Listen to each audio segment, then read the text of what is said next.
ভর দুপুরে কালো মেঘে ছেয়ে গেছে আকাশ। সেখান থেকেই নেমে এলো হাতির সুরের মতো মেঘ, যেন সামনে যা পাচ্ছে তাই গিলে খাচ্ছে। স্থানীয় সময় রোববার যুক্তরাষ্ট্রের কলোরাডো অঙ্গরাজ্যের বেনেটে এভাবেই তাণ্ডব চালিয়েছে শক্তিশালী টর্নেডো।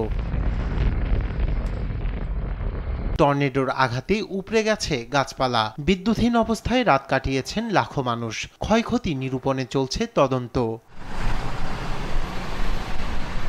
আর শুক্রবার কেন্টাকি ও মিজৌরি অঙ্গরাজ্যেও একাধিক জায়গায় টর্নেডো তাণ্ডবের পর বর্তমান চিত্র আরো ভয়াবহ। ক্ষয়ক্ষতি ছাড়া কিছুই চোখে পড়ছে না। সেন্ট লুইস শহরে ক্ষয়ক্ষতি সবচেয়ে বেশি। স্থানীয় মেয়রের দাবি, এ শহরেই ৫,০০০-এরও অধিক বাড়িঘর বিধ্বস্ত। ক্ষতির পরিমাণ ১০০ কোটি মার্কিন ডলার হবে বলে মনে করছেন মেয়র কারা স্পেন্সার। আমরা ১০০ কোটি ডলারেরও বেশি ক্ষতির অনুমান করছি। লোকজন যে ধরনের মানবিক ক্ষতির সম্মুখীন হয়েছে তার হিসাব এখনই দেওয়া সম্ভব নয়। ক্ষতি কাটিয়ে উঠতে সময়ের প্রয়োজন। এখন সবাইকে সতর্ক থাকার পরামর্শ দিচ্ছি। আগামী কয়েকদিন দুর্যোগপূর্ণ আবহাওয়া থাকতে পারে।